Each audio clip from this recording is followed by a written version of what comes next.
G'day, it's Joel Rasmussen for Southern Cross Combat, and I'm here at Infinite MMA talking to Mr. John Campbell. John, thank you for having me.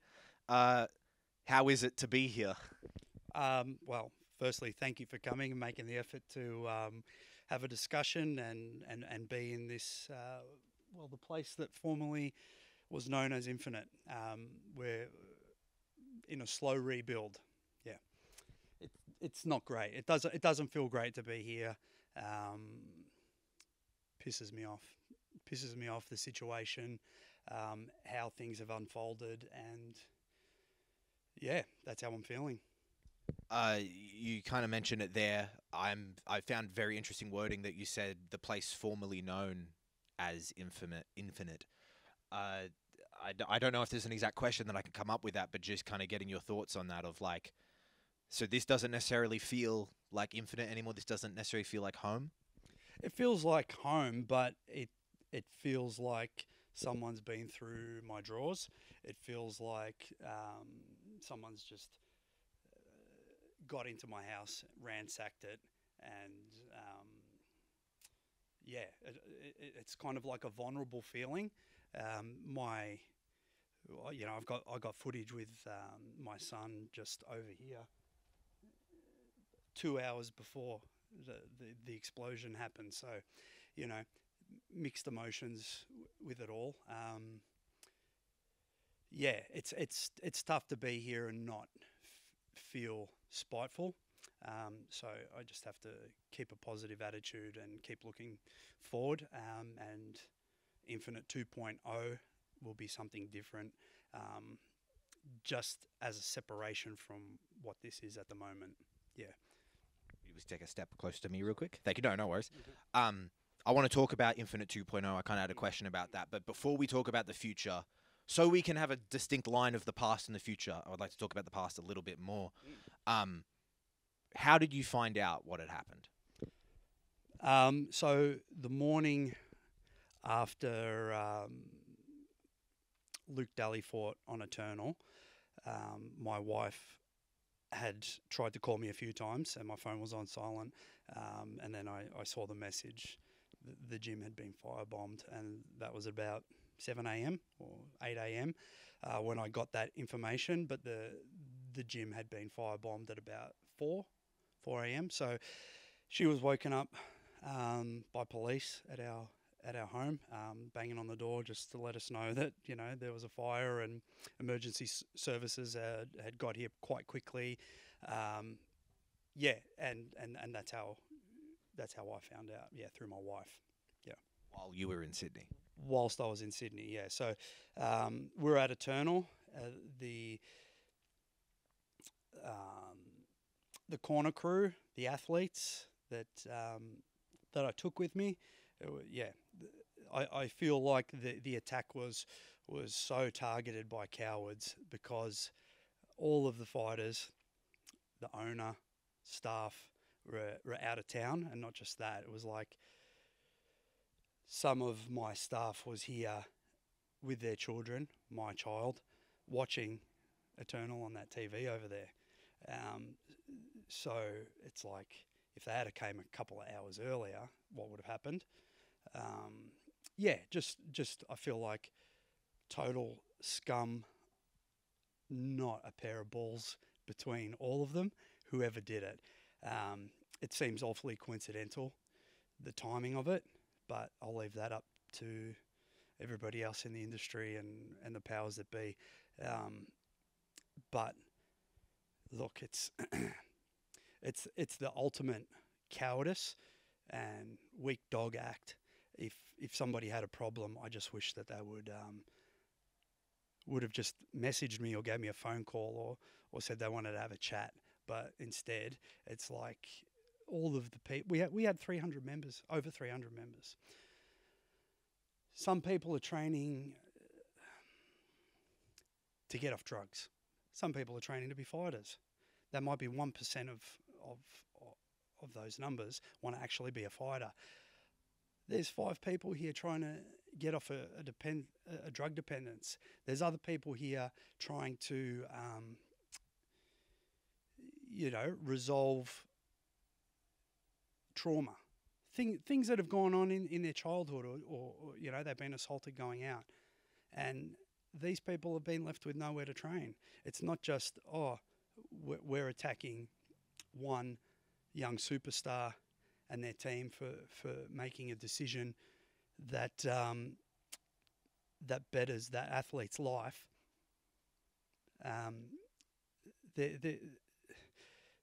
It's nearly an act of terrorism, as I'd say it. It's like you're coming to this small family business that are trying to cater for a lot of needy people in this town. Some people are just doing it for fitness, but there are people that need this, and they've built an inner circle, a family here, and that was just taken away by.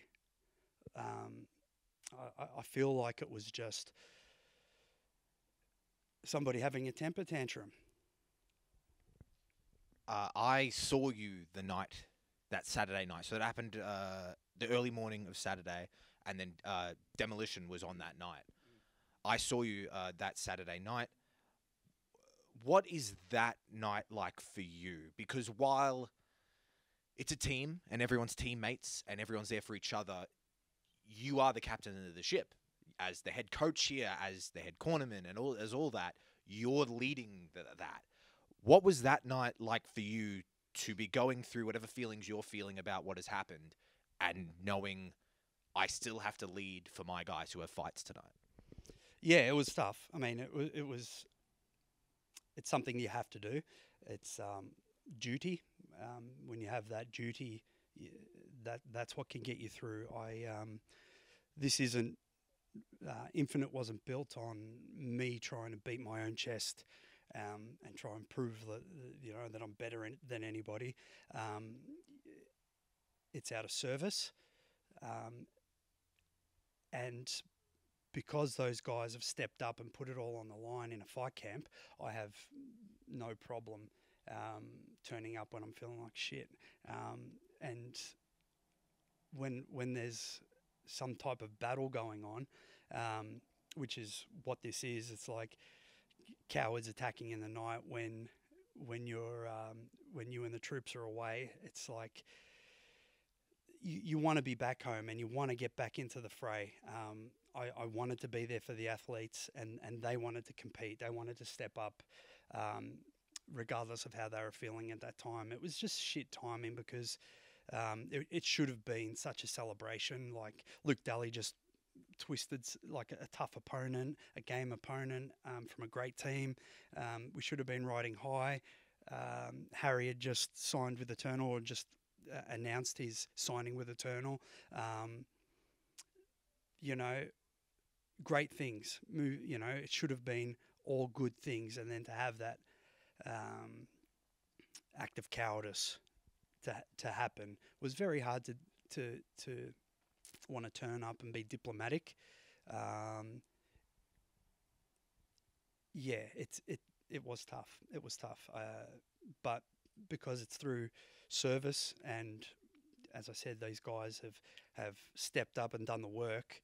I'll always be there for them. It doesn't matter what happens. Yeah. Talk about being there for people, and you said Infinite wasn't created on you kind of standing up to beat your own chest.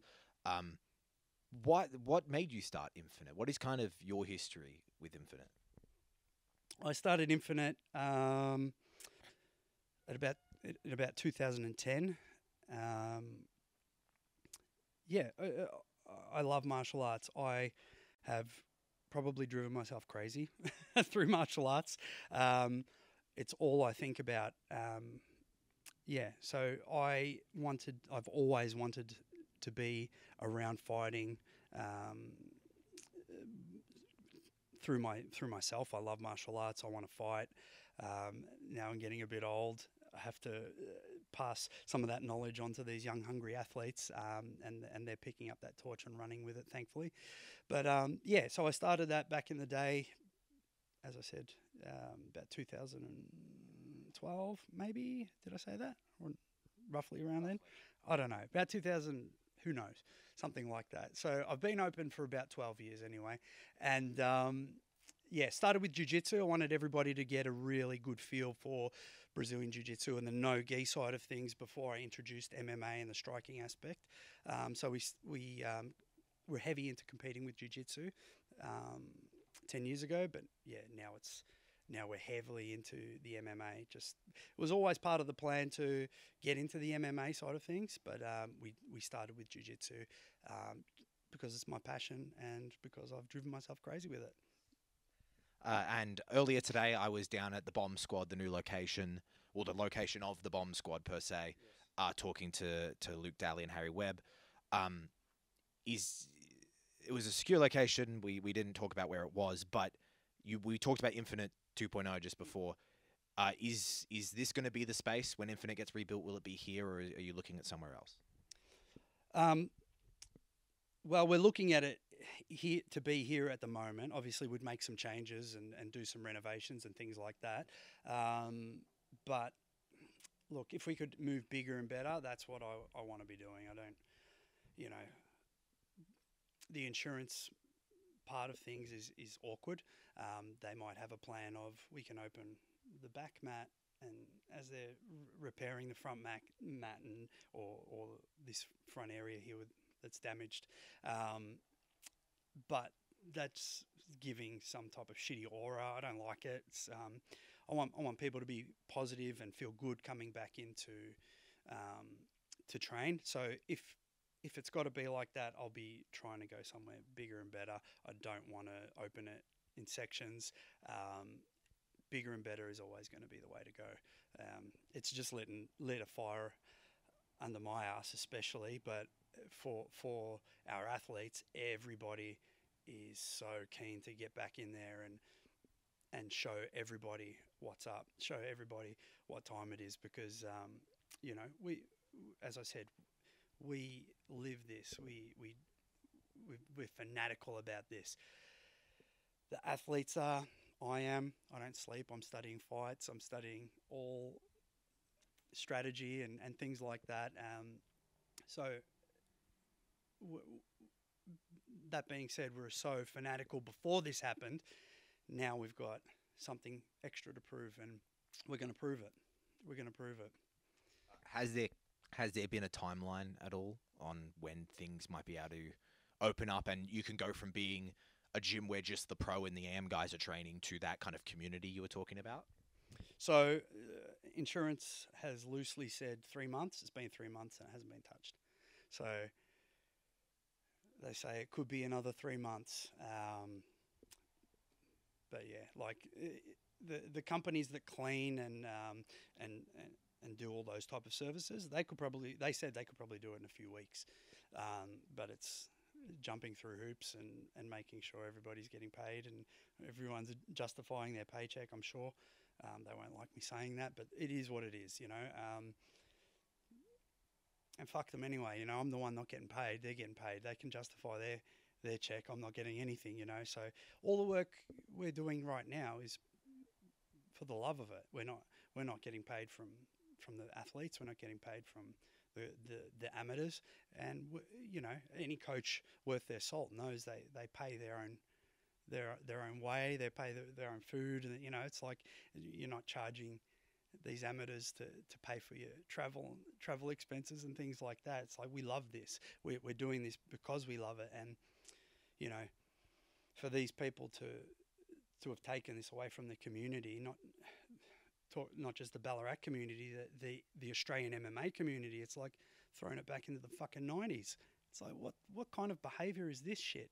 Like we're trying to move forward as a legitimate sport, and this small family gym from Ballarat is threatening these whoever they are, people, loosely, to come and do this and try and take this away. Cowards. Dogs, rats, what more can I say? There's just they're scum of the earth, and it just goes to show that anyway, I won't say that. I'm pissed off being here, and it winds me up. But there are some things I want to say, and people believe they know.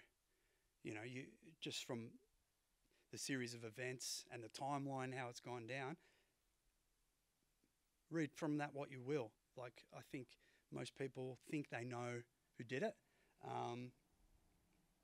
Do I know for a fact? No. It's I've got no idea in terms of factual who did it, but you know, we all have our own guesses and speculations, which doesn't really mean anything at the end of the day. But you know, I'm pissed off about it, and there are other people pissed off too, and it's the weakest, lowest act you could really do to somebody. As I said, all I can think about right now is that window. I'm seeing the footage of my son crawling around here while they were watching Eternal on that TV, you know, and a couple of hours later, these rats, I see, you know, from that camera up there, we see these rats with a big long knife like that, trying to jimmy open the door with their fake Rolex and their fucking white sneakers and their fucking hoodies and whatever they look like, trying to do that, and then pouring the petrol in and it all lighting up on the floor.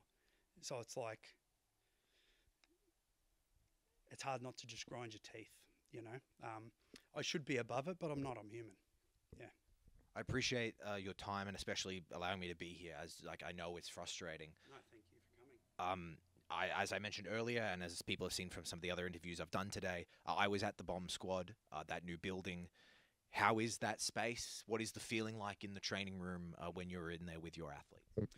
Rocky V, man. Like, so you know Rocky V, he loses everything. So it's like he signed over his power of attorney to Paulie while he was in Russia, and he comes back to nothing. The accountant fucked him over, and they took everything. So he had to move back to the start. So luckily, when I first opened Infinite, I had these shitty tatami mats that I'd bought and some shitty wall mats. And I'd had them in storage. So when this got burnt down, it was Rocky V, take it back. Do, do, do, do, take it back. You know that one? Of course. Mate, thank you. Because I was about to be like, don't make me look like a fuckhead, mate. No, that's how it feels. So it's like going back to Rocky V, it's got that, we're doing a bit of a vibe, take it back. Old school feel, we're training hard, and it's better than ever actually, because I don't have 300 students to cater to. I don't have parents, children's parents and things like that I have to meet with, staff that I have to meet with. It's our tight-knit community. We've got our strength and conditioning coach that's still donating his time. We've got our other coaches that are donating their time, and we're just there focused on the athletes. So instead of sharing that time between 300 people, it's all on Harry, it's all on Dally, it's all on Winnie, it's all on Michael, it's all on Sam, it's all on Escher. You know, they've got their fights coming up and we're getting after it. All of our time's onto them. So the vibe is good. Everybody there that's their training with us is is a competitor and has fought. So that changes the vibe of the place. So yeah, bit of Rocky V, a bit of throwback, bit of nostalgia, but yeah, there's always that spark of hope, and we are going to come back so hard. If people thought that we were accomplishing or punching above our weight before, wait and see what happens now. This is very different. This is going to be Super Saiyan, Dragon Ball. We're coming out, and these next few fights are going to be a massive statement to where we're at mentally, physically, and as a team. If it's fair to say, I feel like everyone from Infinite has a chip on their shoulder, if that's fair to say. And I want to ask about that because I feel like it has to be a very interesting feeling, because there is that want to prove that you're still here, that you're still standing. But also, like, the community has really gotten around Infinite, you know, from the MMA community. You know, you've got people like Dave Martinez donating percentage of his purse, you know. The GoFundMe did very well. Obviously, I understand that feeling of proving that you're still here, but how has that feeling been of everyone kind of coming together to support you? So good. I mean, especially David Martinez, it's like strategic. I think that was strategic because, man, he's such a nice guy, and I really like dissecting everything about our opponents, and it's hard to want to hurt him. He's a really nice guy. So, I mean, I can't wait to shake his hand and thank him. That's I mean, what a lovely gesture, and it just goes to show. Like, sometimes we're a little town in Ballarat, away from people, like not a little town, a little country team.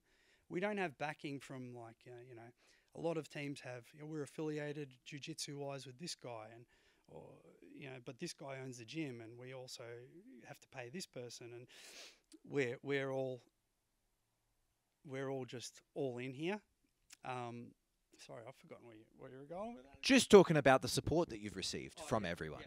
So, sorry, it's so lovely to feel that not just the Ballarat community, as I was saying, not just us being here together, like off to the side. It's love from someone like David Martinez. He gave us a big cuddle from Queensland, you know what I mean? And to have, guys like Eternal and things like that, like backing his play, awesome. And, the Australian MMA media and some athletes within it and teams have reached out, which is fantastic. Sometimes you feel alone when you're not affiliated and part of the group. Yeah. But that's really, we felt that, and it's so appreciated that people would give over some hard earned just to keep us going, and they see what we're doing and they believe in what we're doing, because it means more than they know. It's not just the athletes; it's the behind the scenes that we're trying to get going again. We've got like 10 staff. We had 10 staff, and we're trying to still pay for their livelihoods as well. It's like it's really affected a lot of things, but that's why we're so motivated to come out of this so much stronger. And yeah, we just really thank the MMA community for stepping up. Those that have stepped up, most people have, most promotions have, bar one. So I'm really feeling the support, and I don't feel alone in this, when I'm sure this was designed to make us feel alone and segregated in some way. Yeah. I know we just spoke about how lovely David Martinez was, but now I'm going to ask you about having to fight him. Harry Webb is fighting David Martinez for the vacant Eternal Lightweight title. How did that fight kind of come to be when you had heard about it? What were your thoughts?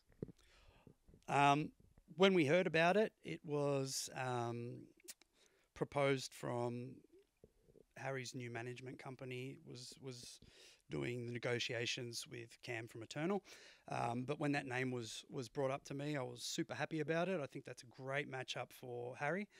I think Martinez is a really staunch, experienced, strong grappler, underrated striking.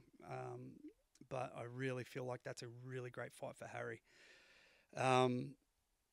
It's, as I said, I feel like it was a tactic of his to be so nice beforehand. But no, I always have to keep things professional and subjective. And I've been watching a lot of his footage, and I'm recording it, screen recording it. I watch it in slow motion, and we're just dissecting it. So, as I said, I'm really happy about that bout, and I think that's going to be a banger of a fight.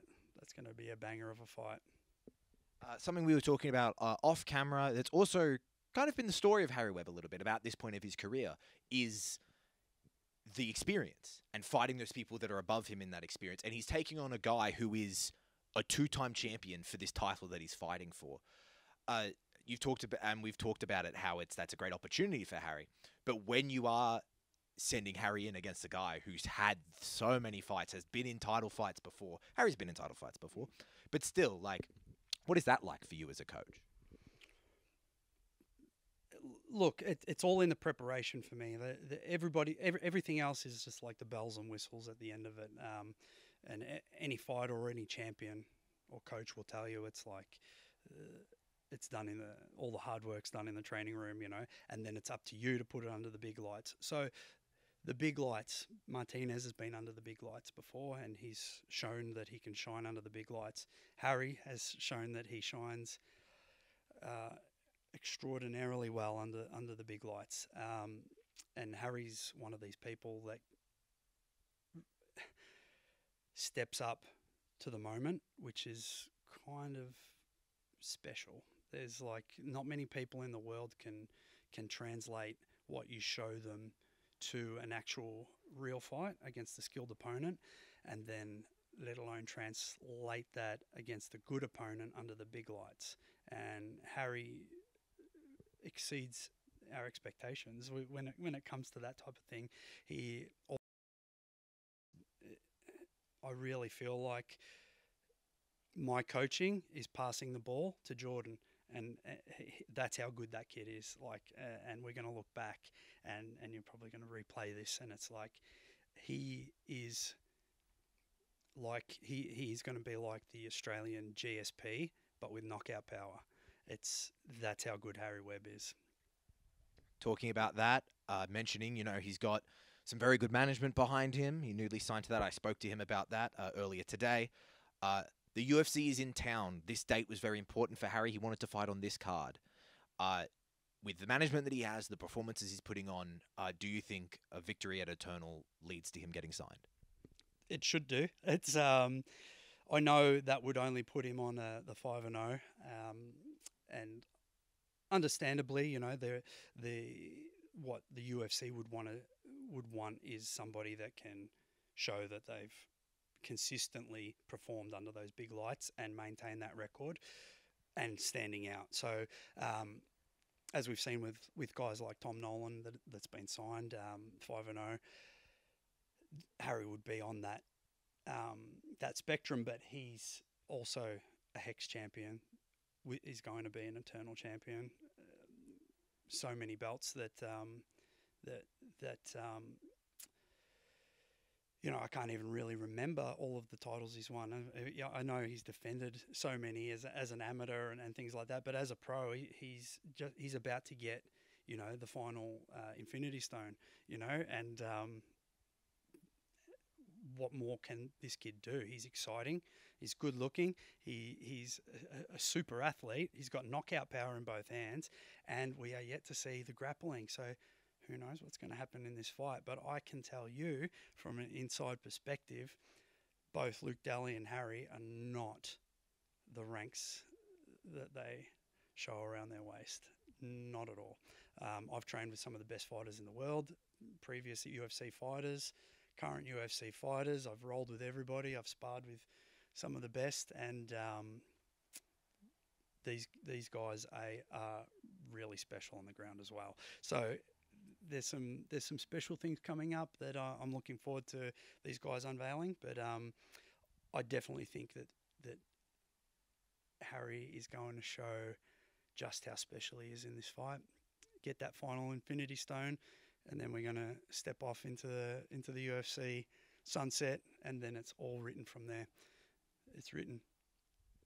You talk about Luke Daly there. I spoke to him as well, training partner of Harry Webb, also a man repping Infinite MMA. He is fighting Dom Marfan. Similar question to what I asked about Harry. What do you think of that matchup? How did that matchup come to be?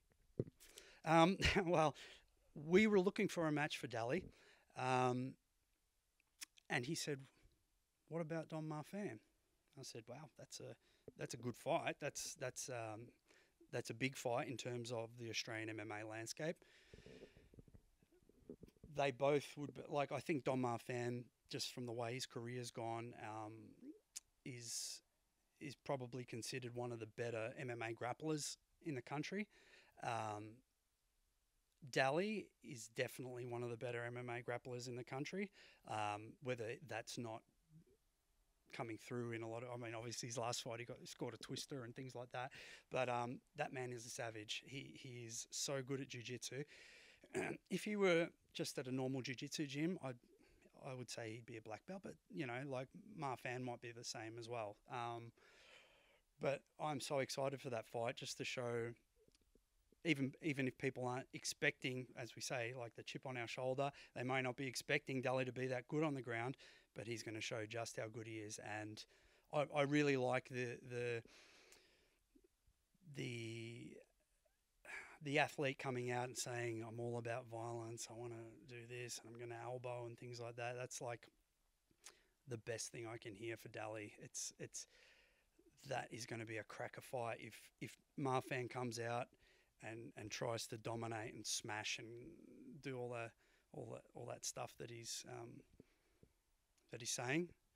I feel like that really works in Daly's favour. So I really like that fight, obviously. And it's just going to show how good Daly's become, and where he's heading. His trajectory in MMA is like, he's the one that sort of helped Harry up, and now because Harry's sort of like, you pass the ball to Jordan, he's run with it. It's kind of like giving Daly the rub, where now Daly's like, fuck, I don't know. He's not Pip. He's definitely not Pippin in terms of that. My example here, but it's like, which Jordan do we pass the ball to? Daly is starting to come into his own, and that is going to be a banger of a fight. And I really feel like Daly is destined for the eternal belt, probably within the next 4 fights. Why not? Let's say it out loud. 4 fights, 4 or 5 fights. I think Harry wins the belt. He gets signed, and then we'll have to open it up. And I think Daly's definitely in that conversation after this match. If he can put on a dominant display, like I think he can, like I think he will, I think that's the move. That kind of leads into my next question. Tapology should be taken with a grain of salt. Tapology is hardly gospel. It's not. It's just a website. So the ranking, I feel doesn't reflect it properly. But I do feel, from my perspective, Dom Marfan, a win over Dom Marfan means a lot. Dom Marfan is a fighter that means a lot. Yes. And so you said there you could see it within the next 4 or 5 fights. But does a win over Dom Marfan put Daly into that title contention? I think so. Like, we've got, Aiden versus Becker. So it'll be the winner of that. I'm sure the winner of that will be the winner of Daly versus Marfan. Will that be for the vacant belt? Potentially. I think there's a couple of good fighters, and the Eternal obviously have all the lightweights. They're lightweight fighters there. So there's a lot of good matchups. Look, 4 to 5 is me being reserved. I would love to say, look, Harry's going to get signed, and then Daly's the next one straight up. But you just don't know how it works, as you say. With Tapology, it's got to be taken with a grain of salt. But definitely, Marfan's, like one of the Aussie superstars, especially in the lightweight division, and from fighting his 2 bouts with Quillen, has really, pushed him up into that spotlight for sure, and he deserves to be there. He's from a team that's very active and very experienced. So, look, I feel like Marfan's definitely up there in that conversation. If Daly beats him, yes, he definitely could be within the next 2 fights if it were vacant. But look, bureaucracy and all the fine print and who knows what happens? Who knows what happens in there? But he's definitely up for it, and I definitely think he's in the conversation, and he's definitely going to get that title at some point, whether it be 2 fights, whether it be 4 or 5. Now, talking about, as far as I know, a lady who is not booked, but the first person I ever did a post-fight interview with, Miss Winona Greenhalgh. How is she? Is there anything on the cards for her? Do we know what's next for her? So she hasn't got a fight booked yet. We've been reaching out to, obviously, all the organisations, even given names out to some organisations. We just can't get her booked. A mixture because she's so light and little, and we know, like, just in female MMA anyway, it's so sparse. Getting people that want to compete, let alone somebody that wants to compete against the 6-0 amateur that's turning pro. That's a tough ask. So, she should be fighting at 48. She's been fighting at 42. 52. And yeah, it's very hard to get her a matchup. We've been loosely offered another rematch as a pro in November, but we'll just see what happens. Like Winnie's already fought that girl twice as an amateur, so it's kind of a tough one to just be looking for these things. But look, we're looking for we've been looking for management for her as well to try and get out and maybe get into the Asian leagues like One and things like that. Just because they're going to have, you know, similar stature to her, similar stature athletes, and you know she'll be able to compete a lot more, which is what we need. We just need to be consistent and keep pushing that needle forward. You talked about studying a lot, studying opponents, staying up all night watching fights. Not to reveal anything that's ever been said to me, but you've shown me training footage before, and then you've shown me it happening in the fight. You've been like, we trained for this, and then this happened. As a coach, what is that like when you spend that time noticing things, talking about it, coming up with a game plan, drilling it into the fighter? Hey, this is going to happen, do this, and then it does happen. Yeah, it's great feedback, obviously, and it's the ultimate pat on the back and the high five in the mirror. But yeah, that's what we train for. It's like to notice plays, to pick up on patterns. Like if you were to say that same question to, say, a professional AFL team or NFL or something like that, excuse me, they would be like, no, yeah, the plays are what we do. We got to notice these plays. We know how they approach this, and this is how we combat that, or this is how we funnel them into our strong points and things like that. It's fantastic when it gets pulled off and everything, all the plan works to a T.